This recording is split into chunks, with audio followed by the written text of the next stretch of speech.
தூத்துக்குடி மாவட்டம் ஸ்ரீவைகுண்டம் வட்டம் சிவகிளை கிராம மாலில் உள்ள அருள்மிகு ஸ்ரீ கோட்டை காத்த கொத்தா ஐயனார் திருக்கோயில் ஒன்று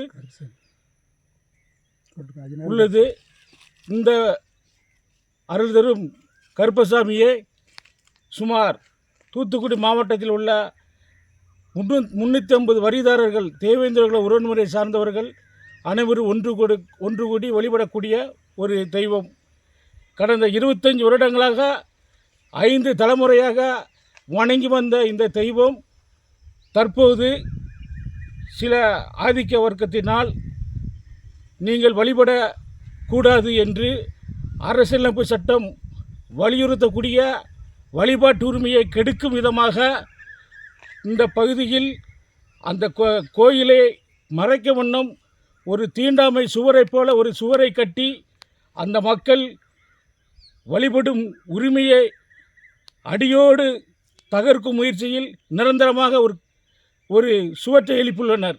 இதனால் வருகின்ற 11ஆம் தேதி அவரவர் கோயிலில் வணங்கக்கூடிய அந்த பணியை வழிபாட்டு பணியை மக்கள் தவறு வண்ணம் தடுக்கும் வண்ணமாக அவர்களுடைய செயல் உள்ளது. இதை கண்டித்து தான் இந்த 300 வரிதாரர்கள் தற்போது அந்த சுவரை முற்றிலும் அகற்றி சுதந்திரமாக அரசியலமைப்பு சட்டம் வழிகாட்டக்கூடிய அடிப்படை உரிமையான வழிபாட்டு உரிமையை காக்கும் விதமாக இந்திய இறையாண்மையை கண்ணியத்தை காக்கும் விதமாக ஒன்று கூடி வணங்கக்கூடிய ஒரு நிலையை இந்த மாவட்ட அரசும் மாநில அரசும் உடனடியாக இந்த வரிதாரர்களுக்கு செய்து கொடுக்கப்பட வேண்டும் என்ற கோரிக்கையை வைக்கின்றோம்.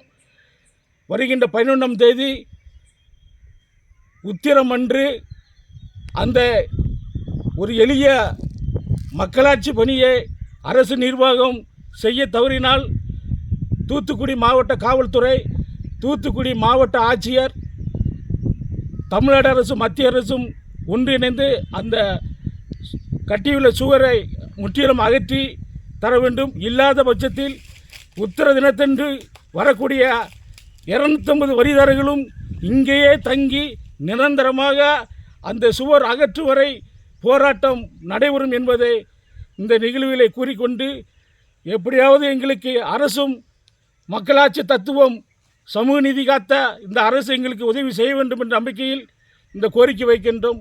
உதவி செய்யுமாறு அன்போடு கேட்டுக்கொள்கிறோம். என் பேர் வழக்கறிஞர் எம் ஜெயம்பெருமாள்.